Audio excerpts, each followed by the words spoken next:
Algumas traições são tão profundas que mudam não apenas seu coração, mas seu destino inteiro. A minha aconteceu numa noite fria de julho de 1965, quando descobri que as duas pessoas em quem mais confiava estavam vivendo uma mentira que destruiria tudo o que eu acreditava ser verdade. Bom dia, boa tarde ou boa noite, meus queridos.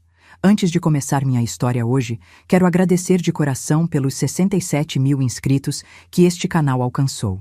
Sou imensamente grata por cada um de vocês que decide passar um tempinho comigo, ouvindo minhas histórias de vida. Quero muito saber qual tipo de história vocês mais gostam de ouvir. Me contem lá nos comentários, porque tenho muitas histórias guardadas no baú da memória e quero compartilhar aquelas que mais tocam o coração de vocês.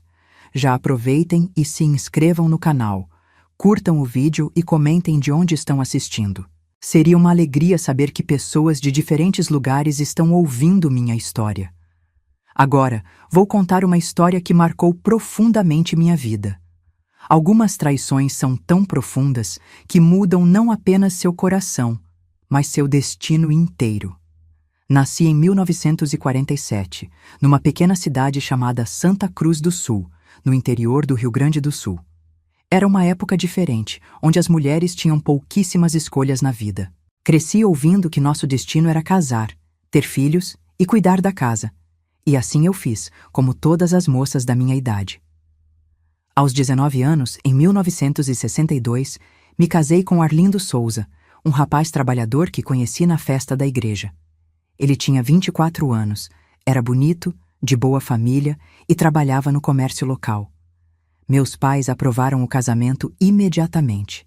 Meu pai, seu Antônio, era um homem rígido, respeitado na comunidade. Tinha um sítio onde cultivava fumo, principal produto da nossa região. Minha mãe, Dona Inês, era como tantas mulheres daquela época, calada, obediente, acostumada a engolir qualquer problema para manter a paz do lar. Nossa casa era simples, mas confortável, na parte mais urbana da cidade.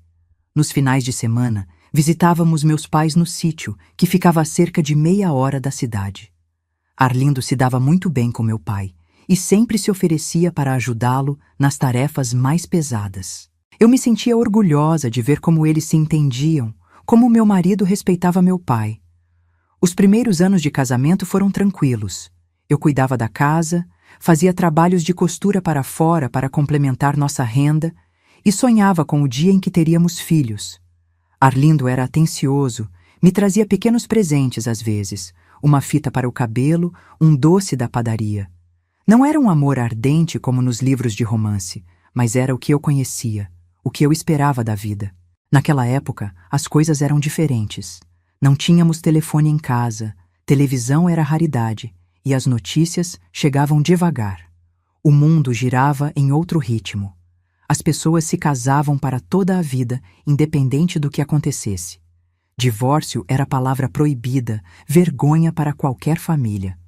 Em 1965, já estávamos casados há 3 anos e eu começava a me preocupar por ainda não ter engravidado. As vizinhas já cochichavam, minha sogra fazia perguntas indiretas sobre netos. Arlindo dizia que não se importava, que aconteceria quando Deus quisesse. Eu rezava todas as noites, pedindo um filho. Foi naquele inverno que as coisas começaram a mudar. Julho de 1965 foi particularmente frio em nossa região. Geada forte todas as manhãs, o tipo de frio que entra nos ossos e não vai embora nem com todas as mantas de lã. Arlindo começou a sair mais cedo para o trabalho. Preciso organizar o estoque antes que os clientes cheguem, ele dizia. Também começou a voltar mais tarde. Seu pai precisa de ajuda com a preparação para a safra, estou indo ao sítio depois do trabalho. Eu acreditava. Por que não acreditaria? Confiança era a base do nosso casamento, ou assim eu pensava. Mas pequenas coisas começaram a me incomodar. Um cheiro diferente nas roupas dele. Não era perfume de mulher. Era algo que eu não conseguia identificar. Cartas que ele escondia rapidamente quando eu entrava na sala. Conversas ao pé do ouvido com meu pai, que paravam abruptamente quando eu me aproximava. Comecei a notar também mudanças em meu pai. Ele, que sempre foi austero, Agora sorria mais, parecia mais leve. Minha mãe, por outro lado, estava mais quieta que o normal, mais tensa. Quando perguntava se estava tudo bem, ela dizia apenas: "Coisas da idade, filha. A gente vai ficando velha, o corpo dói." Lembro-me de todas as noites deitada na cama, ouvindo Arlindo roncar ao meu lado, enquanto eu fitava o teto escuro, sentindo que havia algo errado, mas sem conseguir entender o quê. Aquela sensação de que há uma sombra na casa, um segredo escondido nas paredes, mas que você não consegue ver claramente. Na comunidade, éramos vistos como uma família perfeita. Arlindo era elogiado por ser tão prestativo com meu pai. "Genro como esse não existe mais", diziam as senhoras na igreja. Eu sorria, agradecia e guardava minhas preocupações para mim mesma. Uma vez, encontrei um lenço no bolso do paletó de Arlindo. Não era meu, tinha as iniciais AS bordadas no canto. Antônio Silva, meu pai. Quando perguntei, Arlindo disse que meu pai havia emprestado para ele num dia de frio. Fazia sentido. Mas por que meu coração acelerava? A vida seguia seu ritmo aparentemente normal. Aos domingos, íamos à missa, depois almoçávamos no sítio com meus pais. Minha mãe preparava o tradicional arroz carreteiro, com carne seca que ela mesma temperava. Depois, os homens conversavam na varanda, tomando seu café, enquanto nós mulheres lavávamos a louça e fofocávamos sobre os acontecimentos da cidade. Foi numa dessas tardes de domingo que notei como meu pai olhava para Arlindo. Não era o olhar de um sogro para um genro. Era algo mais, algo que me fez sentir um frio na espinha. Quando nossos olhos se encontraram, meu pai desviou o olhar rapidamente, fingindo interesse na plantação de fumo ao longe. Aquela noite, não consegui dormir. As peças começavam a se encaixar, mas minha mente se recusava a formar a imagem completa. Era absurdo demais, impossível demais. Não na nossa família, não na nossa cidade, não naquela época. Na quarta-feira seguinte, estava em casa, costurando um vestido para a filha da vizinha, quando ouvi batidas na porta. Era minha mãe, pálida como nunca a tinha visto antes. Suas mãos tremiam e havia um olhar em seus olhos que me assustou. "Posso entrar, filha?" ela perguntou, a voz embargada. Fiz um café para nós duas, ela sentou-se à mesa da cozinha, segurando a xícara com as mãos enrugadas, mas não bebia. O silêncio pesava entre nós como uma nuvem carregada antes da tempestade.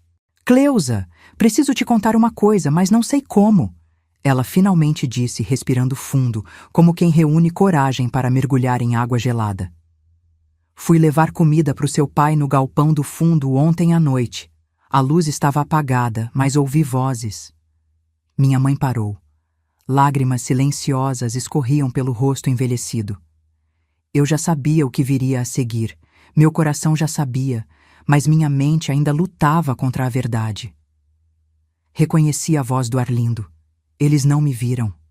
Eu vi seu marido e seu pai juntos, filha." Ela não precisou explicar mais. O mundo parou de girar naquele instante. Era como se o chão tivesse desaparecido sob meus pés, como se todo o ar tivesse sido sugado dos meus pulmões. "Tem certeza, mãe?" perguntei, mesmo já sabendo a resposta, mesmo já tendo visto os sinais que me recusei a interpretar. "Tenho, filha. Não é a primeira vez. Desconfio há meses. Os olhares, os encontros. Seu pai mudou comigo. E agora entendo por quê." Chorei abraçada à minha mãe naquela tarde, como nunca havia chorado antes.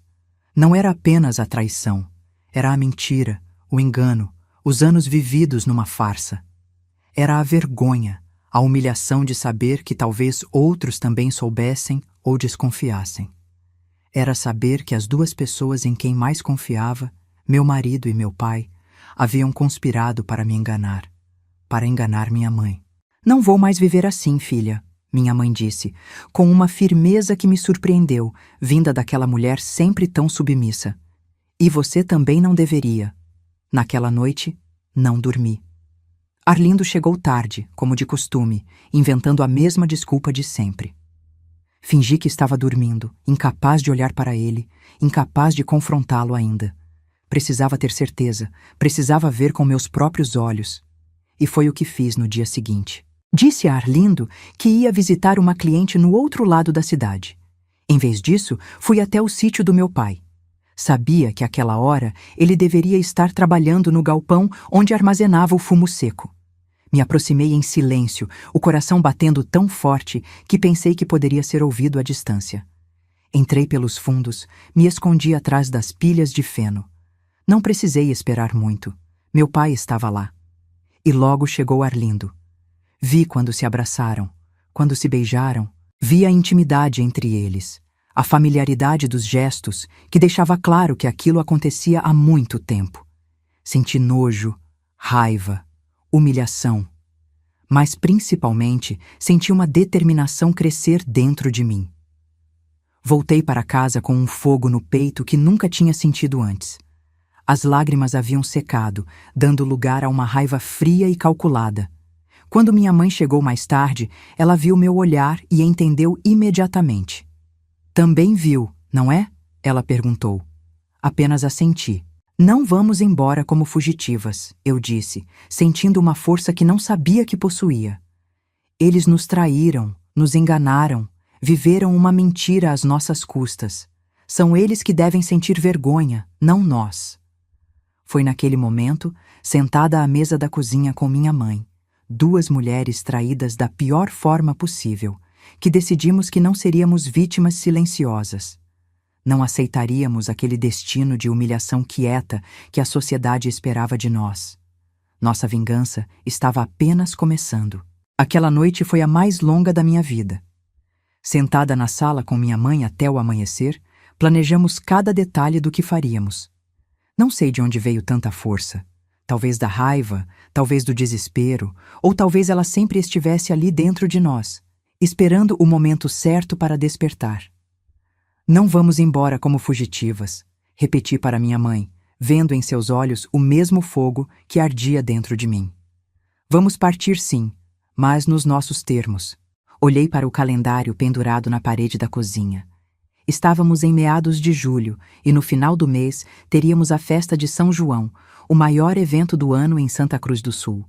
Toda a comunidade se reuniria na igreja e depois para o almoço comunitário. O prefeito estaria lá, o juiz, o delegado, todas as famílias importantes da região. Seria o palco perfeito. Tínhamos pouco mais de 10 dias para nos preparar. Minha mãe e eu continuamos nossas rotinas como se nada tivesse acontecido. Eu servia o café da manhã para Arlindo. Sorria quando ele mentia sobre trabalhar até tarde. Minha mãe cuidava da casa, preparava as refeições para meu pai, ouvia suas histórias inventadas sobre o trabalho no sítio.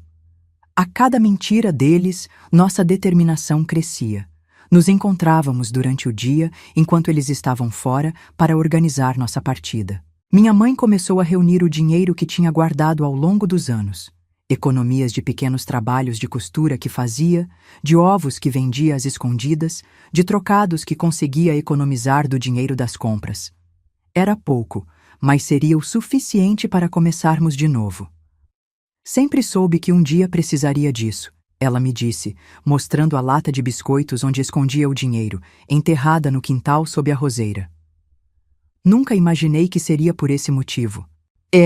Enviamos uma carta para minha tia Aurora, irmã mais nova da minha mãe, que morava em Porto Alegre. Não contamos tudo, apenas dissemos que precisaríamos de um lugar para ficar por algum tempo. Ela respondeu rapidamente, dizendo que sua casa estaria sempre aberta para nós.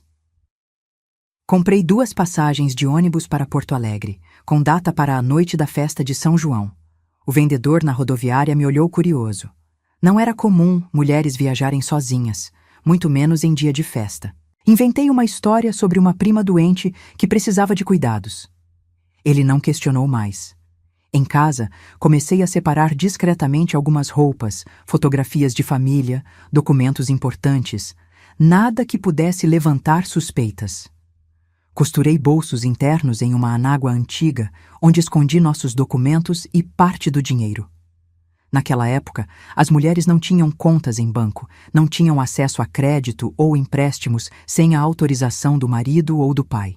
Tudo o que tínhamos era o que conseguíamos esconder. Minha mãe fez o mesmo no sítio. Cada dia trazia um pequeno objeto de valor sentimental. O terço da avó dela, um broche de ouro que ganhou no casamento, a aliança que não usava mais porque seus dedos tinham engrossado com a idade.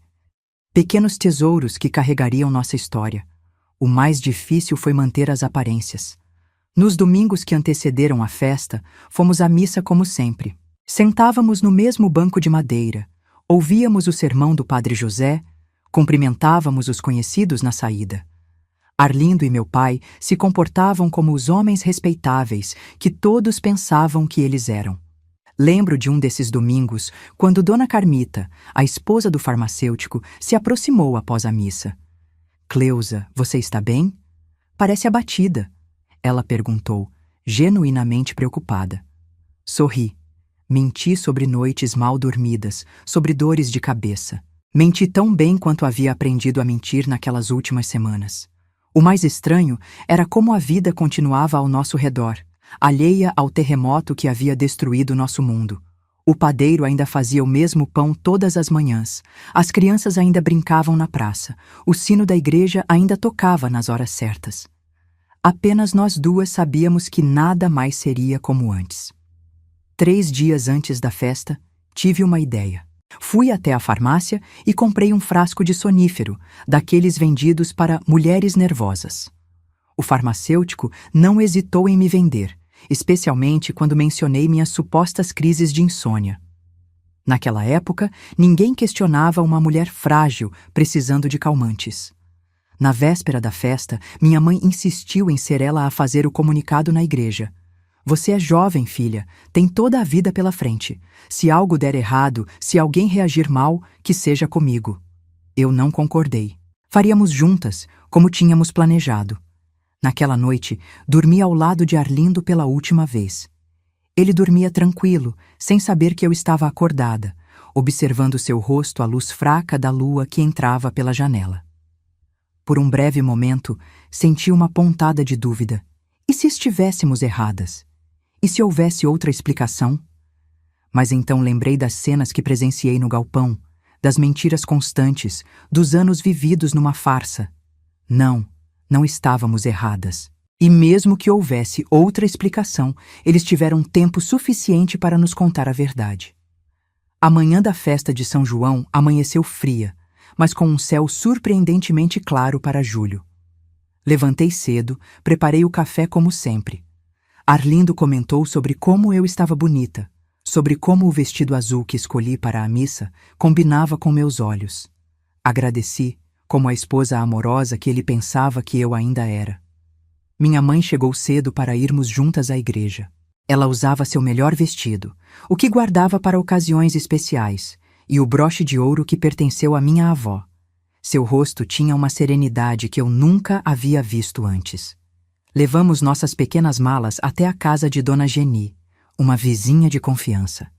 Deixei um bilhete dizendo que pegaríamos mais tarde, após o almoço. Ela não estaria em casa. Também iria à festa, mas tinha uma cópia da chave.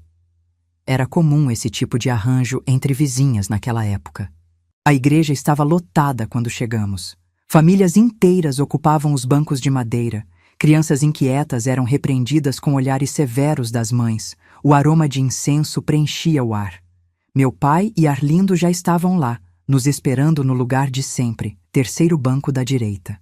A missa seguiu seu ritual como sempre. O Padre José falou sobre união, sobre família, sobre os valores cristãos que deveriam guiar nossa comunidade. Cada palavra soava como uma ironia cruel aos meus ouvidos. Olhei para minha mãe, que apertava o terço entre os dedos, os lábios movendo-se em orações silenciosas.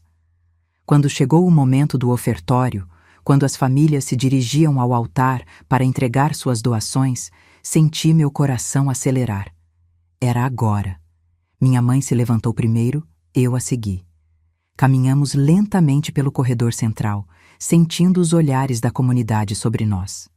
O Padre José nos recebeu com um sorriso, estendendo a cesta para recebermos nossas ofertas. Mas em vez de depositar o dinheiro e voltar para nosso lugar, como fazíamos todos os domingos, minha mãe deu um passo à frente. Padre José, ela falou, a voz clara e firme, alta o suficiente para que todos na igreja pudessem ouvir. Tenho uma confissão pública a fazer. Um silêncio absoluto caiu sobre a igreja. Vi pelo canto do olho quando meu pai e Arlindo endireitaram as posturas, os rostos subitamente pálidos. Descobri que meu marido, Antônio, e o marido da minha filha, Arlindo, têm nos traído. Minha mãe continuou, cada palavra pesando como chumbo no ar imóvel da igreja. Não com outras mulheres, mas um com o outro. Eles mantêm um caso escondido há meses, enquanto fingem ser maridos devotos para nós. Os sussurros começaram imediatamente, crescendo como uma onda que varria os bancos da igreja. Vi rostos chocados, mãos cobrindo bocas abertas em espanto, olhares que alternavam entre nós e os dois homens que agora tentavam se esconder, encolhidos em seus lugares. Cleusa e eu viemos hoje para dizer que não aceitamos mais viver nessa mentira. Minha mãe prosseguiu, a voz cada vez mais firme. Deixamos esses homens para trás, junto com a deslealdade que é deles, não nossa. Foi minha vez de falar. Dei um passo à frente, sentindo uma coragem que não sabia que possuía. Não somos nós que devemos baixar a cabeça nesta cidade, eu disse, olhando diretamente para a congregação. São eles que traíram as mulheres que juraram honrar e proteger, para viverem seu caso em segredo. O padre José estava paralisado, o rosto uma máscara de choque. Ninguém se movia, ninguém falava. Era como se o tempo tivesse congelado dentro daquela igreja. Então, com a mesma dignidade com que entramos, minha mãe e eu demos meia volta e caminhamos para a saída. Nossos passos ecoavam no silêncio sepulcral que havia caído sobre a igreja. Senti os olhares nos seguindo, ouvi os murmúrios que começavam a crescer atrás de nós. Não olhei para trás. Não vi a reação de meu pai ou de Arlindo. Não precisava ver. Sabia que naquele momento seus mundos estavam desmoronando da mesma forma que os nossos haviam desmoronado dias antes. O sol da manhã nos recebeu quando abrimos as portas da igreja. O contraste entre a escuridão do interior e a claridade do dia me fez piscar. Era como se estivéssemos emergindo de um longo túnel, finalmente vendo a luz. Fomos direto para a casa de Dona Geni. Pegamos nossas malas e seguimos para a rodoviária. Não voltamos para casa. Não pegamos mais nada além do que já tínhamos separado. Não havia nada lá que valesse mais do que nossa dignidade.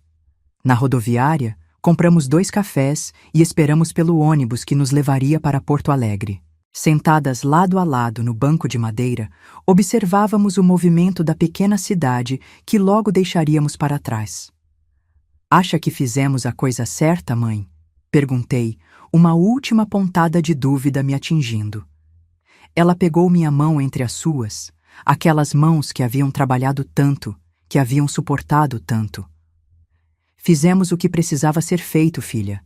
A verdade é como um parto difícil, dói, sangra, mas é o único caminho para a vida. O ônibus chegou pontualmente às 14h.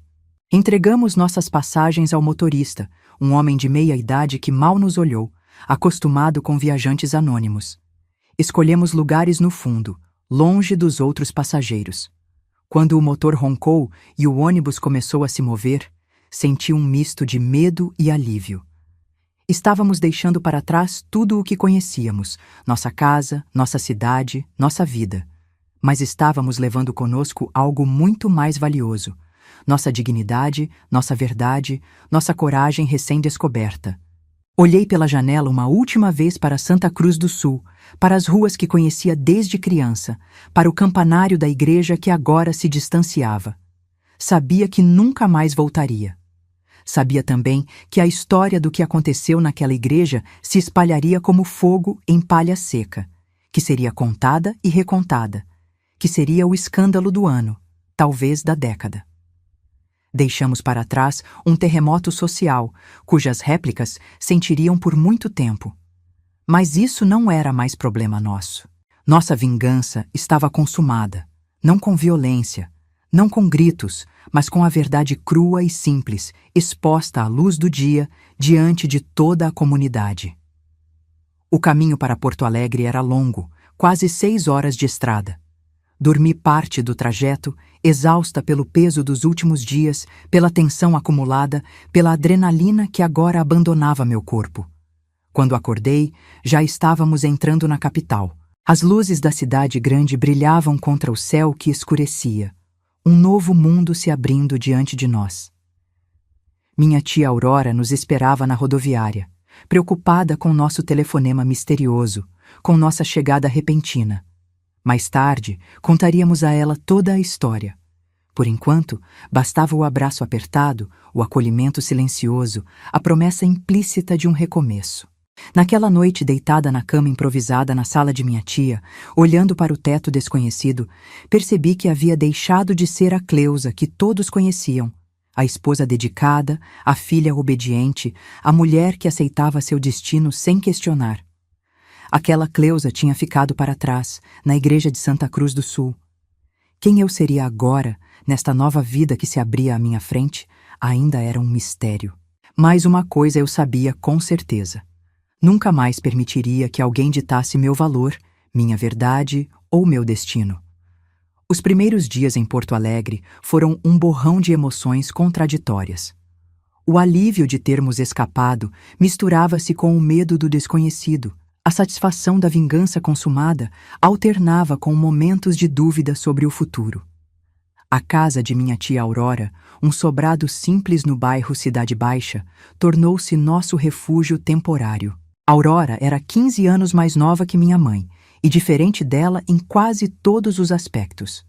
Nunca havia se casado, trabalhava como secretária numa firma de advocacia e vivia sozinha, algo escandaloso para os padrões da nossa família. Agora entendo que ela foi nossa primeira visão de como uma mulher podia ser independente. Mas na época, apenas agradecíamos sua generosidade. Podem ficar o tempo que precisarem, ela nos disse naquela primeira noite, servindo um chá de camomila na pequena cozinha. Não fez perguntas, não exigiu explicações imediatas. Apenas nos ofereceu abrigo, comida e silêncio. Na segunda semana, quando já tínhamos descansado um pouco da jornada física e emocional, contamos a ela toda a história. Aurora ouviu sem interrupções, os olhos se arregalando em alguns momentos, assentindo com compreensão em outros. Vocês fizeram o que muitas gostariam de ter feito, mas nunca tiveram coragem, ela comentou quando terminamos. Agora precisam pensar no amanhã. O amanhã. Uma palavra que sempre tomei como garantida, mas que agora pairava como uma grande interrogação. O que duas mulheres sem marido, sem propriedades, com pouca educação formal e economias limitadas poderiam fazer numa cidade grande como Porto Alegre em 1965? Aurora nos ajudou a encontrar um quarto para alugar, não muito longe de sua casa. Era pequeno, com uma cama de casal que dividiríamos, um fogão de 2 bocas, uma mesa com 2 cadeiras e um armário velho. O banheiro era compartilhado com outros inquilinos no corredor. Parecia uma miséria comparado com o que tínhamos antes, mas representava algo precioso. Era nosso espaço, conquistado com nosso próprio dinheiro. Em agosto de 1965, começamos a trabalhar. Minha mãe conseguiu emprego como faxineira em casas de família na vizinhança. Eu, com minhas habilidades de costura, comecei a fazer pequenos consertos e ajustes para uma loja de roupas próxima. O dinheiro era pouco, apenas o suficiente para o aluguel e comida simples, mas cada centavo representava nossa independência recém-conquistada. As noites eram os momentos mais difíceis. Depois de um dia exaustivo de trabalho, deitadas na cama estreita, às vezes nos permitíamos chorar, não de arrependimento, jamais de arrependimento, mas pelo luto de uma vida inteira que havíamos deixado para trás. Minha mãe, aos 58 anos, tinha rugas mais profundas agora, os cabelos embranquecendo rapidamente, as mãos calejadas pelo trabalho pesado que nunca havia feito antes. "Valeu a pena, filha?" Ela me perguntou uma noite, sua voz quase um sussurro na escuridão do quarto. "Valeu, mãe", respondi sem hesitar.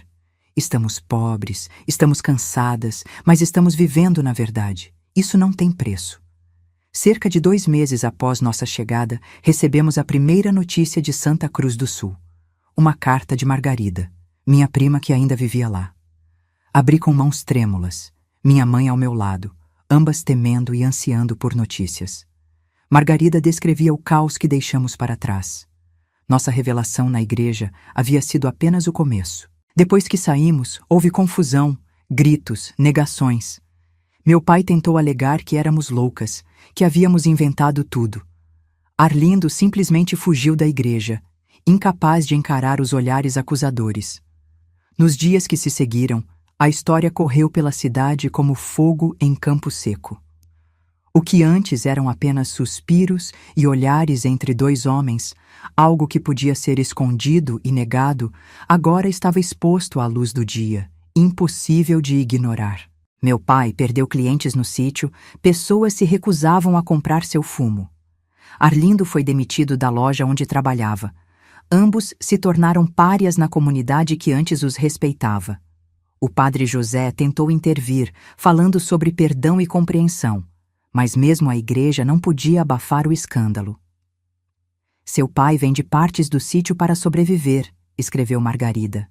Arlindo foi visto pela última vez embarcando num ônibus para o Paraguai. Dizem que não aguentou a vergonha. Li a carta em voz alta para minha mãe. Quando terminei, ficamos em silêncio por um longo tempo. Não havia alegria em saber do sofrimento deles, apenas uma sensação estranha de justiça sendo cumprida. Plantaram vento, colhem tempestade, minha mãe disse finalmente, citando a Bíblia que conhecia tão bem. Aquela carta foi um encerramento, um ponto final no capítulo anterior de nossas vidas. Agora, podíamos olhar para a frente sem o peso do passado nos puxando de volta. No final de 1965, com a aproximação do Natal, demos nosso próximo passo. Minha mãe havia economizado uma pequena quantia extra fazendo bolos e doces para festas. Eu continuava com os trabalhos de costura, agora atendendo algumas clientes particulares que a Aurora me apresentou. Juntamos nossas economias e alugamos um espaço maior, um apartamento de fundos com 2 quartos pequenos, sala, cozinha e banheiro próprio. Era modesto, mas representava um enorme progresso. O mais importante, tinha um cômodo extra onde poderíamos trabalhar. Compramos uma máquina de costura usada, parcelada em 12 vezes. Foi nosso primeiro grande investimento. Minha mãe pintou uma placa simples. Consertos e ajustes, Dona Inês e Cleusa. Penduramos na janela que dava para a rua e esperamos que alguém notasse. As primeiras clientes foram vizinhas curiosas. Fazíamos barras, ajustávamos cintura de vestidos, trocávamos zíperes. Trabalhos simples, mas feitos com capricho. Logo a palavra se espalhou. As costureiras do fundo sabem o que fazem, diziam. Aos poucos, começamos a receber pedidos para roupas novas, não apenas concertos. Em meados de 1966, já tínhamos uma pequena clientela fiel. Minha mãe, que sempre teve um talento especial para bolos e doces, começou a fazer encomendas para complementar nossa renda. Nossa casa às vezes cheirava a açúcar e canela pela manhã, e a tecido e linha à tarde. Foi nessa época que conheci Helena, uma jovem professora que havia se mudado recentemente para Porto Alegre. Ela veio para ajustar um vestido e acabamos conversando por horas.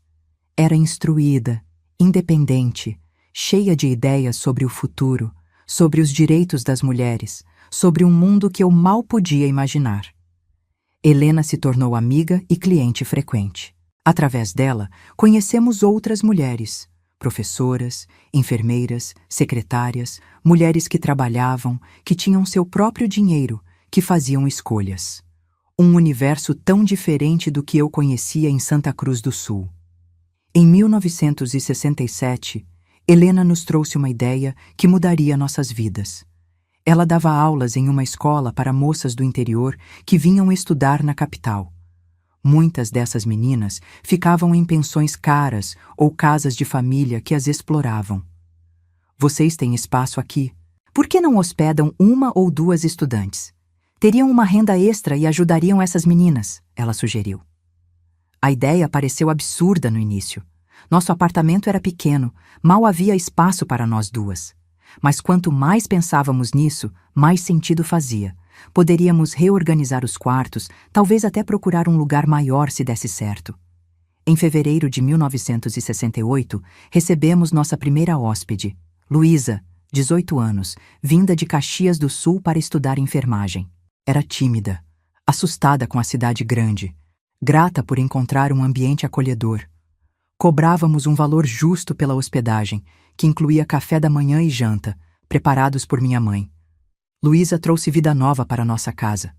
Suas histórias sobre a faculdade, seus sonhos e ambições, nos faziam lembrar que havia um mundo inteiro lá fora, além das paredes do nosso pequeno apartamento. No segundo semestre, recebemos mais uma estudante, Marta, que veio de Pelotas para estudar contabilidade. Com 2 hóspedes, o apartamento ficou apertado, mas aconchegante. As meninas ajudavam com pequenas tarefas domésticas e, em troca, minha mãe cuidava delas como se fossem da família. No Natal de 1968, nossa mesa tinha 4 lugares: eu, minha mãe, Luísa e Marta. Fizemos uma ceia simples, mas farta. Cantamos, trocamos pequenos presentes, brindamos com um vinho barato. Foi o primeiro Natal verdadeiramente feliz desde que deixamos Santa Cruz do Sul. Em 1969, o negócio de costura prosperava o suficiente para contratarmos uma ajudante. Antonieta era uma senhora viúva que morava no mesmo bairro e tinha habilidade com linha e agulha. Com ela, pudemos aceitar mais encomendas, inclusive vestidos de festa e ternos simples. No início de 1970, tomamos uma decisão importante: mudar para uma casa maior. Com as economias dos últimos anos e um pequeno empréstimo que a Aurora nos ajudou a conseguir, alugamos uma casa antiga na mesma vizinhança. Tinha 4 quartos, sala ampla, cozinha espaçosa e um quintal pequeno nos fundos. Reformamos o lugar com nossas próprias mãos. Pintamos paredes, lixamos o assoalho antigo, costuramos cortinas novas. A sala da frente se transformou em nosso ateliê de costura, com 2 máquinas agora, a antiga e uma nova, comprada à vista com o dinheiro que economizamos. Em março de 1970, inauguramos oficialmente a Pensão das Costureiras, como as meninas carinhosamente chamavam nossa casa. Podíamos acomodar até 6 estudantes, além de nós 2 e Antonieta, que acabou se mudando para um quartinho nos fundos. A notícia correu entre as alunas da faculdade. Logo tínhamos uma lista de espera para vagas. Nosso diferencial era o ambiente familiar, a comida caseira de minha mãe, a localização próxima ao centro e o preço justo. As histórias das meninas enchiam a casa de vida e esperança. Eram jovens que estudavam, que sonhavam com carreiras, que falavam de um Brasil em transformação, mesmo sob o peso do regime militar que se intensificava. Através delas, conhecemos músicas novas, ideias diferentes, maneiras de ver o mundo que jamais teríamos acesso em nossa antiga vida. Minha mãe, que já passava dos 60 anos, parecia rejuvenescer na companhia das estudantes. Ensinou-as a cozinhar pratos simples, a remendar suas próprias roupas, a cuidar de uma casa. Em troca, elas a ensinaram a ler melhor. Minha mãe sempre teve pouca instrução formal. E a entender o mundo que mudava rapidamente ao nosso redor. Em uma noite de julho de 1970, sentada na varanda de nossa nova casa, observando o movimento da rua, percebi o quanto havíamos caminhado nos 5 anos desde que deixamos Santa Cruz do Sul. De 2 mulheres assustadas, sem perspectivas, carregando apenas a dignidade e algumas economias, havíamos nos transformado em empresárias, pequenas, modestas, mas ainda assim, donas de nosso próprio negócio, de nosso próprio destino. A dor da traição nunca desapareceu completamente. Havia noites em que ainda acordava pensando em Arlindo, em como havia sido enganada, em como nossa vida poderia ter sido diferente. Mas essas noites se tornavam cada vez mais raras. O presente era cheio demais, rico demais em novas experiências para ficar presa ao passado. Nossa vingança, Aquela confissão pública na igreja tinha sido apenas o começo de nossa verdadeira libertação.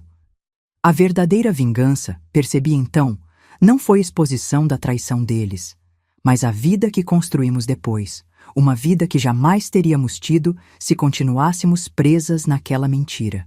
A década de 1970 chegou trazendo ventos de mudança para o Brasil e para nossa pequena grande conquista em Porto Alegre. Nossa pensão para estudantes prosperava, assim como o ateliê de costura.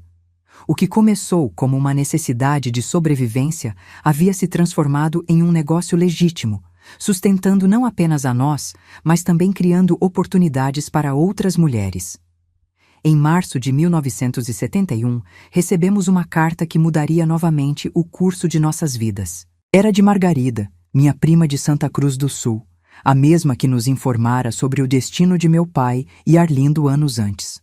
Abri o envelope com mãos trêmulas, sentada na mesa da cozinha enquanto minha mãe preparava o café da manhã para nossas 6 pensionistas. Tio Antônio faleceu na semana passada, dizia a carta. Foi encontrado em casa sozinho. O médico disse que foi o coração. O sítio está abandonado. Quase tudo foi vendido para pagar dívidas, mas ainda resta a casa e um pedaço de terra. Como vocês são as herdeiras legais, precisam vir resolver a situação. Li a carta em voz baixa para minha mãe, longe dos ouvidos das meninas que se arrumavam para ir à faculdade. Ela ficou em silêncio por um longo momento, as mãos paradas sobre a massa do bolo que preparava. Não sinto nada, ela finalmente disse. Nem tristeza, nem alívio. É como se estivesse lendo sobre um estranho. Eu entendia perfeitamente. O homem que um dia chamamos de marido e pai havia se tornado um personagem distante, quase ficcional em nossas novas vidas. Sua morte era apenas um fato, não uma perda. Ainda assim, havia questões práticas a resolver. Como herdeiras legais, precisávamos decidir o que fazer com o que restava dos bens dele. Após muita discussão, decidimos que eu iria sozinha a Santa Cruz do Sul. Minha mãe ficaria cuidando da pensão e do ateliê. Não tenho forças para voltar àquele lugar, ela me disse. Além disso, alguém precisa cuidar das meninas e das encomendas. Parti numa manhã chuvosa de abril, o coração pesado não pela morte de meu pai, mas pelo retorno a um lugar que representava tanto sofrimento. O ônibus percorreu a mesma estrada que nos trouxe para a liberdade 6 anos antes, só que agora na direção oposta.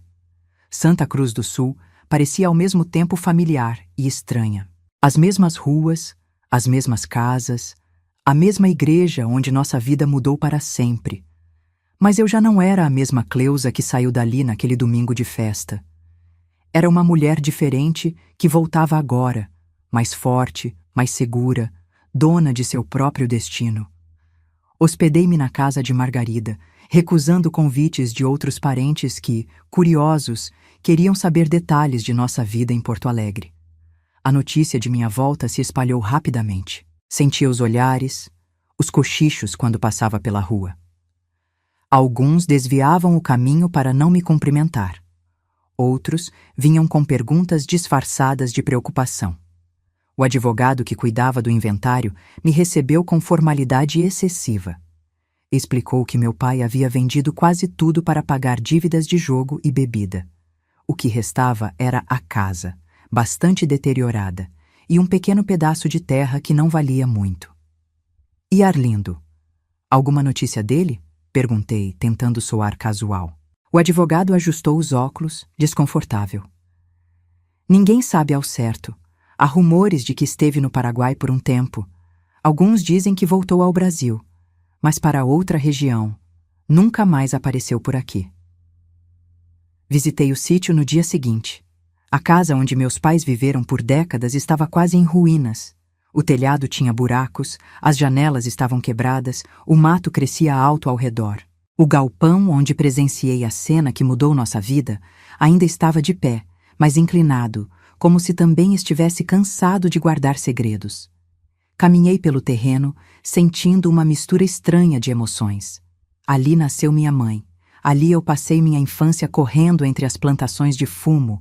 Ali imaginei que um dia criaria meus próprios filhos. Agora era apenas um lugar abandonado, cheio de fantasmas que já não me assustavam. Decidi vender tudo. Não havia razão para manter aquelas terras, aquela casa carregada de memórias dolorosas. O advogado encontrou um comprador rapidamente, um fazendeiro vizinho que queria expandir sua propriedade. O valor não era muito, mas representava um novo começo, uma forma de transformar o legado de traição em algo positivo. Antes de partir, fiz uma última visita à igreja. Estava vazia àquela hora da tarde, apenas o zelador varrendo o chão de pedra. Sentei-me no mesmo banco onde tantas vezes me sentei ao lado de Arlindo, fingindo ser uma família perfeita. O altar, as imagens dos santos, o crucifixo, tudo igual, como se o tempo não tivesse passado, como se o escândalo que protagonizamos nunca tivesse acontecido. O padre José me encontrou ali, sentada em silêncio. Estava mais velho, os cabelos completamente brancos agora. Sentou-se ao meu lado, respeitando meu silêncio por alguns minutos. Soube da morte de seu pai. Ele finalmente disse: "Meus pêsames." Agradeci com um aceno de cabeça. "Vocês fizeram o certo", ele continuou, surpreendendo-me. Naquela época fiquei chocado, claro. Todos ficamos. Mas com o tempo percebi que foi um ato de coragem. A verdade nem sempre é confortável, mas é sempre o caminho. Suas palavras foram um bálsamo inesperado. Não precisávamos de aprovação, minha mãe e eu, mas saber que alguém, especialmente alguém como o padre José, entendia nossa decisão, trazia uma sensação de encerramento que eu não sabia que ainda precisava. Voltei para Porto Alegre 3 dias depois, levando comigo o dinheiro da venda e uma certeza renovada de que havíamos feito a escolha certa, mesmo com todo o sofrimento, mesmo com todas as dificuldades. Minha mãe me esperava na rodoviária, ansiosa por notícias. Contei-lhe sobre a venda, sobre o estado do sítio, sobre as reações das pessoas na cidade. Guardei para mim as palavras do padre José. Ela não precisava da aprovação dele ou de qualquer outra pessoa. Sua própria força era validação suficiente. Com o dinheiro da venda, tomamos uma decisão que vinha amadurecendo há algum tempo: comprar nossa própria casa em vez de continuar pagando aluguel. Encontramos um sobrado antigo no mesmo bairro, precisando de reformas, mas espaçoso e bem localizado. Era perfeito para nossos propósitos: a pensão, o ateliê e nossa moradia. A compra da casa marcou um novo capítulo em nossas vidas. Pela primeira vez, tínhamos algo verdadeiramente nosso, construído com nosso trabalho e determinação. O registro de propriedade, emitido em nome de Inês Silva e Cleusa Souza, representava mais do que um pedaço de papel. Era a prova tangível de nossa independência. As reformas ocuparam o resto de 1971. Transformamos o andar térreo em um ateliê de costura amplo, com espaço para 3 máquinas e uma área para atender clientes. Os quartos no segundo andar foram adaptados para acomodar até 8 estudantes. Reservamos para nós o pequeno apartamento nos fundos, com 2 quartos, sala, cozinha e um jardim que minha mãe encheu de plantas e flores. À medida que os anos 70 avançavam, nossa pequena empresa crescia, junto com as mudanças do país. O milagre econômico que os militares tanto alardeavam criou uma nova classe média urbana, ávida por serviços de qualidade. Nosso ateliê já não fazia apenas consertos e ajustes, mas também roupas sob medida para ocasiões especiais, vestidos de formatura, ternos para entrevistas de emprego, trajes para festas. Em 1973, contratamos 2 costureiras em tempo integral para ajudar com a demanda crescente. Antonieta, nossa primeira funcionária, agora supervisionava o trabalho delas, enquanto eu cuidava do atendimento aos clientes e minha mãe administrava a pensão. Foi nesse mesmo ano que conheci Roberto, um professor universitário que veio ao ateliê para ajustar um paletó. Era viúvo, tinha 2 filhos já crescidos e uma conversa agradável. Começamos a nos encontrar casualmente. Um café após o expediente, um cinema aos domingos, pequenos passeios pelo parque. Aos 30 anos, eu já havia desistido da ideia de formar uma família tradicional. O trauma da traição de Arlindo criou em mim uma desconfiança profunda, um medo de me entregar novamente. Mas Roberto era diferente. paciente, respeitoso, sem pressões ou expectativas. Nosso relacionamento cresceu lentamente, construído sobre conversas honestas e respeito mútuo. Ele entendia minha história, minhas cicatrizes, meu compromisso com o negócio que construí com minha mãe. Não pedia que eu fosse diferente, que assumisse papéis que não queria assumir. Em 1975, Roberto me pediu em casamento. Hesitei, não por falta de amor, mas por medo de perder a independência duramente conquistada. Conversamos francamente sobre isso. Não quero uma esposa tradicional, ele me disse. Quero uma parceira que continue sendo exatamente quem é. Casei-me em outubro daquele ano, numa cerimônia simples no jardim de nossa casa. Minha mãe, as estudantes da pensão, nossas funcionárias, os filhos de Roberto, uma família diferente, construída por escolha, não por obrigação ou convenção. Não me mudei para a casa de Roberto como seria esperado. Em vez disso, ele se mudou para nosso pequeno apartamento nos fundos. As mulheres da família vêm primeiro, ele dizia, respeitando o espaço que construímos, o negócio que era nosso sustento e nossa identidade. Em 1976, aos 33 anos, descobri que estava grávida. Foi uma surpresa. Acreditava que nunca teria filhos, que esse sonho havia ficado para trás junto com tantas outras coisas quando deixei Santa Cruz do Sul. A gravidez trouxe medos e inseguranças, mas também uma alegria que não imaginei possível. Minha filha, Mariana, nasceu em fevereiro de 1977, trazendo nova luz para nossa casa. Minha mãe, agora avó, tinha energia renovada para embalar a neta, cantar canções de ninar, tricotar pequenas roupas. As estudantes da pensão se revezavam para ajudar com o bebê, encantadas com a pequena que crescia entre livros universitários e retalhos de tecido. O negócio continuou prosperando, mesmo com minha atenção dividida entre o trabalho e a maternidade. Contratamos uma gerente para o ateliê, uma ex-estudante da pensão que havia se formado em administração. Sob sua supervisão, expandimos os serviços, compramos equipamentos novos, modernizamos processos. A pensão, por sua vez, tornou-se referência entre as estudantes que vinham do interior. Tínhamos lista de espera, recomendações de antigas moradoras, uma reputação de ambiente seguro e acolhedor. Minha mãe, já passando dos 70 anos, ainda supervisionava pessoalmente o café da manhã, garantindo que cada menina saísse bem alimentada para enfrentar o dia de aulas. Em 1979, recebemos uma notícia inesperada. Uma carta chegou, endereçada a mim, sem remetente. Reconheci imediatamente a caligrafia. Era de Arlindo. Minhas mãos tremeram ao abrir o envelope, insegura sobre o que encontraria dentro. A carta era breve. Cleusa, soube por acaso de seu endereço. Estou doente. Provavelmente não tenho muito tempo. Queria apenas dizer que lamento pelo sofrimento que causei. Não peço perdão. Sei que não o mereço. Apenas queria que soubesse que reconheço o mal que fiz. Arlindo. Mostrei a carta à minha mãe. Ela a leu em silêncio, devolveu-a sem comentários e voltou a mexer o molho que preparava para o jantar. Não havia mais nada a dizer, nada a sentir. Aquele homem que um dia foi meu marido, agora era apenas um estranho cujo sofrimento não nos tocava mais. Não respondi à carta, não procurei saber mais detalhes sobre a doença de Arlindo ou seu paradeiro. Aquela página da minha vida já estava virada há muito tempo. Tinha uma filha para criar, um negócio para administrar, uma vida que havia construído com minhas próprias mãos, tijolo por tijolo. O ano de 1980 chegou trazendo novos desafios e alegrias.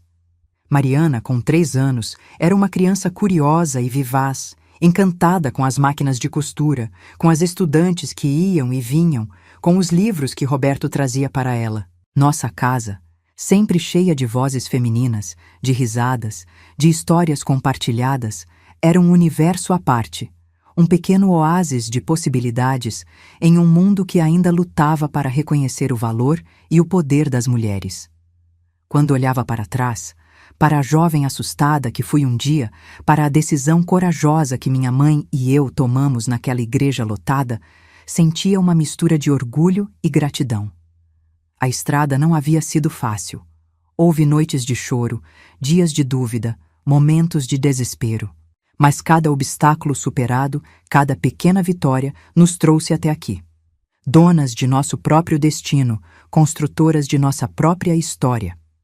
A vingança que planejamos em 1965, movidas pela dor da traição, acabou sendo muito mais do que a humilhação pública de 2 homens que nos enganaram. Foi o primeiro passo para uma libertação que não sabíamos ser possível, para uma vida que jamais teríamos conhecido se tivéssemos continuado presas naquela mentira. O preço da verdade foi alto. Perdemos uma casa, uma cidade, uma identidade. Mas o valor da liberdade que conquistamos? Esse não tinha preço. Era a herança verdadeira que passaríamos adiante, não apenas para minha filha, mas para cada jovem que passava por nossa pensão, para cada mulher que trabalhava em nosso ateliê, para qualquer pessoa que cruzasse nosso caminho e visse que era possível, sim, reconstruir a vida a partir dos escombros, que era possível transformar a dor em força, a traição em libertação. Os anos 80 chegaram com o vento da mudança soprando forte pelo Brasil. O regime militar começava a afrouxar suas garras. Movimentos por democracia ganhavam as ruas, e as mulheres levantavam suas vozes cada vez mais alto. Enquanto o país se transformava, nossa pequena grande conquista também evoluía, ganhando novos contornos e significados. Nossa casa, que abrigava o ateliê de costura e a pensão para estudantes, tornou-se um ponto de encontro para mulheres que buscavam mais do que um lugar para morar ou roupas bem feitas. Era um espaço onde ideias circulavam livremente, onde jovens universitárias discutiam política, direitos femininos e sonhavam com um futuro diferente. Em 1982, quando Mariana completou 5 anos, tomei uma decisão que surpreendeu a muitos. Voltei a estudar. Aos 39 anos, matriculei-me no supletivo para completar o ensino médio que havia abandonado ao me casar. As aulas eram à noite, 3 vezes por semana. Roberto ficava com nossa filha nesses dias, enquanto eu me sentava entre alunos muito mais jovens, absorvendo conhecimentos que me foram negados na juventude. Nunca é tarde para aprender, dizia minha mãe, agora com 75 anos, os cabelos completamente brancos, mas o espírito mais jovem do que nunca. Ela mesma havia aprendido a ler melhor e fazer contas mais complexas com a ajuda das estudantes que hospedávamos, provando que a idade era apenas um número quando se tratava de crescimento pessoal. Em 1983, um golpe duro atingiu nossa família. Minha mãe foi diagnosticada com câncer de pulmão, já em estágio avançado. Os médicos deram-lhe poucos meses de vida. A notícia caiu como uma bomba em nossa rotina tão cuidadosamente construída. "Não chore por mim antes da hora", ela me disse quando viu minhas lágrimas. "Temos muito trabalho pela frente." E trabalhar foi o que fizemos. Nos meses seguintes, organizamos o negócio para que pudesse funcionar sem sua presença constante. Treinamos uma das antigas estudantes, agora formada e trabalhando conosco, para assumir a gestão da pensão. Documentamos todas as receitas que minha mãe preparava para as meninas, seus métodos de organização da casa, seus pequenos segredos que faziam tudo funcionar tão bem. Mas não era apenas o negócio que precisava ser preparado. Minha mãe queria deixar outro tipo de legado. Nas noites em que a dor permitia, ela me contava histórias, de sua infância no interior, de sua juventude, de seu casamento com meu pai. Histórias que nunca havia compartilhado antes, algumas doces, outras amargas, todas parte de quem ela era, de quem eu era. "Anote tudo", ela me pedia. "Um dia a Mariana vai querer saber de onde veio, quem eram seus ancestrais, como chegamos até aqui." Então eu anotava, preenchendo cadernos com suas memórias, preservando sua voz, sua sabedoria, suas experiências para as gerações futuras. Foi durante essas conversas noturnas que minha mãe compartilhou algo que havia guardado por todos esses anos. Sabia dos encontros de seu pai com Arlindo muito antes daquela noite no galpão, ela confessou. Por meses, talvez anos, percebi os sinais, as ausências, as mentiras. Mas não tinha para onde ir, não tinha como me sustentar sozinha. Então, fechei os olhos, fingi não ver. Por que não me contou antes? Perguntei, surpresa com essa revelação. Porque você era feliz em sua ignorância, ou pelo menos parecia ser. E porque tinha medo do que faríamos se você soubesse. Mas quando vi seu sofrimento, sua desconfiança crescendo dia após dia, percebi que precisávamos enfrentar a verdade juntas. Esta confissão mudou minha perspectiva sobre nossa história. O que sempre vi como um momento de descoberta repentina para nós duas, na verdade, foi o culminar de anos de silêncio e dor para minha mãe. Sua coragem foi ainda maior do que eu imaginava. Não apenas por confrontar a verdade, mas por suportá-la sozinha por tanto tempo. Minha mãe faleceu em novembro de 1983, em uma tarde chuvosa de primavera. Partiu em paz, em sua própria cama, segurando minha mão e a de Mariana, cercada pelas estudantes da pensão que a adoravam como a uma avó. Seu funeral foi simples, mas a igreja estava lotada. Ex-alunas da pensão, clientes do ateliê, vizinhos, amigos, todos tocados de alguma forma por aquela mulher extraordinária que reinventou sua vida aos 58 anos. O luto foi profundo, mas não me permitia afundar nele. Havia um negócio para administrar, uma filha para criar, estudos para completar. Além disso, sabia que a melhor forma de honrar minha mãe era continuar o legado que construímos juntas. Em 1984, formei-me no ensino médio. Aos 41 anos, recebi meu diploma vestindo um terno azul que costurei especialmente para a ocasião. Roberto, Mariana e toda a equipe do ateliê e da pensão estavam lá, aplaudindo quando meu nome foi chamado. Foi um momento de imensa alegria e também de reflexão. Quantas portas poderiam ter se aberto se eu tivesse tido essa oportunidade mais cedo? Esta pergunta me levou a uma decisão que mudaria novamente o rumo de nossa empresa familiar. Em 1985, com o país respirando os primeiros ares da redemocratização, transformamos um dos quartos da pensão em uma pequena sala de aula. Ali, 2 noites por semana, oferecíamos aulas gratuitas de alfabetização para mulheres adultas, empregadas domésticas, faxineiras, operárias, que nunca tiveram chance de estudar. O projeto começou pequeno, com apenas 5 alunas. Contratamos uma professora recém-formada, ex-moradora de nossa pensão, e providenciamos material básico. Logo, o número de interessadas cresceu e tivemos que abrir uma segunda turma, depois uma terceira. Chamamos o projeto de Escola Dona Inês, em homenagem à minha mãe, que valorizava tanto o conhecimento que lhe foi negado na juventude.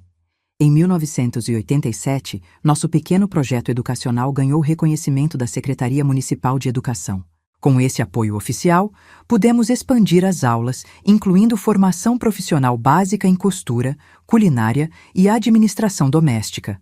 Habilidades que poderiam ajudar aquelas mulheres a conquistar independência financeira, assim como minha mãe e eu havíamos feito. No mesmo ano, Mariana, agora com 10 anos, começou a mostrar interesse pelo negócio da família. Depois da escola, sentava-se no ateliê, observando as costureiras trabalharem, fazendo pequenos ajustes em retalhos, aprendendo os segredos do ofício que havia sustentado nossa família por mais de 2 décadas. Vovó estaria orgulhosa de você, eu dizia, vendo-a manusear a tesoura com a mesma precisão que minha mãe tinha. O final dos anos 80 trouxe novos desafios. A hiperinflação corroía a economia brasileira, tornando cada vez mais difícil manter o negócio lucrativo. Os preços dos tecidos disparavam da noite para o dia, as estudantes lutavam para pagar a pensão, as alunas da escola Dona Inês enfrentavam dificuldades ainda maiores para sobreviver. Adaptamo-nos como sempre fizemos. Criamos um sistema de trocas. Algumas estudantes davam aulas na escola em troca de redução na mensalidade da pensão. Clientes do ateliê que não podiam pagar em dinheiro ofereciam serviços ou produtos. As alunas da escola que aprendiam costura ajudavam na produção em troca de aprendizado avançado. Era uma pequena economia solidária que funcionava contra todas as probabilidades. Em 1990, com a posse do primeiro presidente eleito democraticamente após o regime militar, o país respirava esperança, apesar das dificuldades econômicas. Eu completava 47 anos, uma idade em que muitas mulheres da minha geração já estavam acomodadas em suas rotinas, resignadas com suas escolhas de juventude. Mas minha jornada de transformação continuava. Incentivada por Roberto e por Mariana, agora adolescente, prestei vestibular para a Faculdade de Pedagogia. Estudei por meses, relendo os cadernos do supletivo, participando das aulas na escola Dona Inês, absorvendo conhecimentos onde podia. O dia da prova foi um dos mais nervosos da minha vida. Eu, uma mulher de quase 50 anos, sentada entre jovens de 18, competindo por uma vaga na universidade pública. Quando a lista de aprovados saiu, meu nome estava lá. A comemoração em nossa casa foi emocionante. As estudantes da pensão, as costureiras do ateliê, as alunas da escola, todos reunidos para celebrar uma conquista que, para muitos, parecia impossível. Os 4 anos de faculdade foram intensos, equilibrando estudos, negócios e família. Frequentava as aulas pela manhã, voltava para administrar o ateliê à tarde, ajudava na escola à noite e ainda encontrava tempo para acompanhar o crescimento de Mariana, agora uma jovem determinada e consciente, muito diferente da menina que fui aos 16 anos. Em 1994, aos 51 anos, recebi meu diploma de pedagogia. Na formatura, olhei para a plateia e vi rostos que representavam cada capítulo da minha vida reinventada. Roberto, meu companheiro de 2 décadas, Mariana, meu maior orgulho. As primeiras estudantes que hospedamos, agora profissionais estabelecidas. As costureiras que cresceram conosco. As mulheres que aprenderam a ler e escrever em nossa escola. Cada um deles, de alguma forma, parte do legado que construí a partir das cinzas de uma vida que desmoronou em 1965. O novo século se aproximava, trazendo desafios e oportunidades que nem podíamos imaginar. A internet começava a transformar os negócios, a globalização modificava o mercado da moda, novas tecnologias educacionais surgiam. Mais uma vez, precisaríamos nos adaptar, evoluir, reinventar. Mas se algo aprendi em minha jornada, foi justamente isso. A capacidade de transformar dor em força, obstáculos em oportunidades, finais em novos começos. A traição que um dia despedaçou meu mundo tornou-se a primeira página de uma história muito maior e mais significativa do que jamais teria sido possível na vida que me foi destinada desde o nascimento. Hoje, aos 78 anos, olho para trás e vejo não apenas as perdas, mas principalmente os ganhos. Vejo uma mulher que recusou o papel de vítima e escreveu seu próprio destino. Vejo um negócio que sustentou gerações e abriu portas para centenas de outras mulheres. Vejo uma família construída não por obrigação ou convenção, mas por escolha e amor verdadeiro. E quando minhas netas me perguntam sobre o segredo de uma vida bem vivida, conto a elas esta história. Não para que sintam raiva dos homens que nos traíram, mas para que entendam que mesmo nas circunstâncias mais dolorosas, temos o poder de escolher. Permanecer nas cinzas ou renascer delas, mais fortes e mais livres do que jamais fomos. Esta é minha história, meu legado, minha vingança final contra todos que duvidaram que 2 mulheres sozinhas, sem educação formal, sem recursos, poderiam não apenas sobreviver, mas prosperar e transformar vidas. A maior lição que aprendi e que deixo para vocês é esta. A verdadeira liberdade começa quando encontramos coragem para viver nossa própria verdade, não importa o preço.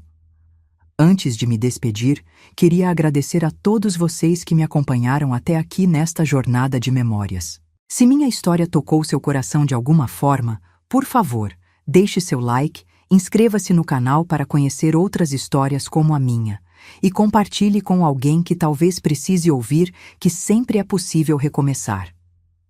Contem nos comentários de onde vocês estão assistindo e se já viveram alguma situação em que precisaram encontrar força para reconstruir a vida. Suas histórias também merecem ser ouvidas. Muito obrigada e até a próxima.